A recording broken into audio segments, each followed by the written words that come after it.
Assalamualaikum warahmatullahi wabarakatuh.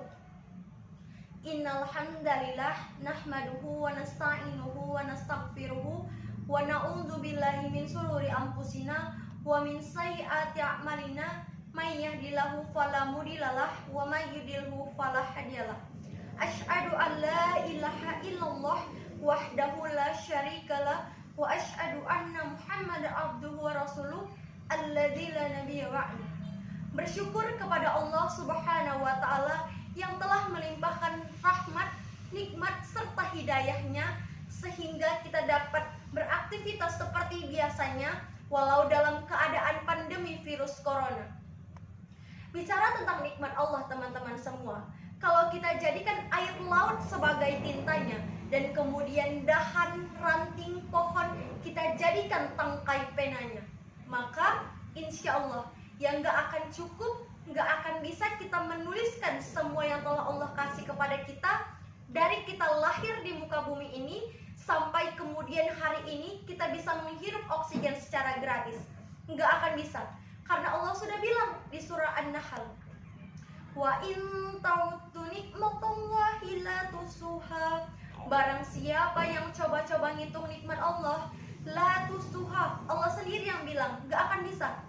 Karena nikmat Allah bukan untuk dihitung, tapi justru untuk apa? Untuk disyukuri. Salawat dan salam kita mohonkan kepada Allah, semoga selalu tercurahkan kepada Nabi Muhammad SAW, suri tauladan kita, mata air keteladanan kita, seorang ayah sekaligus seorang pemimpin, juga seorang panglima perang, juga seorang entrepreneur. Apapun yang kemudian hari ini kita lakukan, kita bisa tarik benang merah keteladanan Rasulullah SAW. Karena apa? Karena beliaulah uswatun hasanah kita. Dewan Hakim yang terhormat dan seluruh teman-teman para pemuda yang saya banggakan, pada kesempatan kali ini izinkan saya menyampaikan ceramah singkat yang bertema Isra dan Mi'raj Nabi Muhammad SAW. Manusia hidup dalam 3 dimensi waktu: masa lalu, masa sekarang, dan masa yang akan datang. Masa lalu adalah kenangan, masa sekarang adalah kenyataan, masa yang akan datang adalah harapan, impian, hayalan, atau cita-cita. Orang yang baik sesungguhnya adalah orang yang dapat mengambil pelajaran dari masa lalu untuk menentukan sikap pada hari ini, sehingga hari ini lebih baik daripada kemarin dan besok lebih baik daripada hari sekarang. Dalam konteks ini, saya akan menceritakan Isra dan Mi'raj, satu peristiwa masa lampau yang tidak kehilangan relevansinya untuk kita jadikan pelajaran. Istimewa sekali. Untuk menceritakan Isra dan Mi'raj, Allah Subhanahu wa taala memulai ayatnya dengan ayat tasbih, yaitu di surat Bani Israil ayat pertama. Bismillahirrahmanirrahim. Subhanalladzi asra bi'abdihi lailam minal masjidil harami ilal masjidil aqsa. Maha suci Allah yang telah memperjalankan hambanya dari Masjidil Haram di Mekah ke Masjidil Aqsa di Palestina. Perjalanan dari Masjidil Haram ke Masjidil Aqsa cuma dengan 1 malam. Ya sekarang saja jika kita menggunakan pesawat berjam-jam sampai di sana. Dan jika kita menggunakan bis 2 hari 1 malam sampai di sana. Dan pada saat itu tidak ada pesawat, tidak ada bis, yang memungkinkan hanya memakai unta. Orang pahamnya beberapa bulan sampai di sana. Rasulullah SAW naik ke Jabal Qubais.